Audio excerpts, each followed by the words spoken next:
Pag-usapan naman natin ang tatlong uri ng assessment.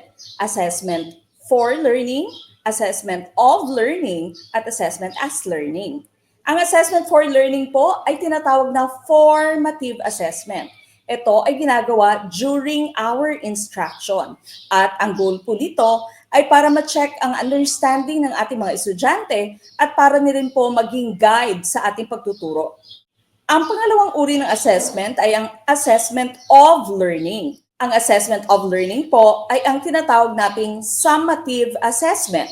Ito po ang klase ng assessment na ginagawa natin after ng ating instruction. Ito po yung ating mga malalaking tests like our achievement tests, periodical tests, and grading exams. Ang goal naman po nito ay to measure the quantity and quality of teaching and learning. Ang panghuling uri ng assessment ay ang assessment as learning.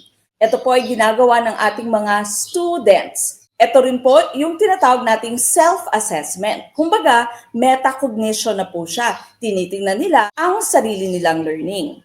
Tingnan natin kung masasagot na po ninyo ang tanong na ito.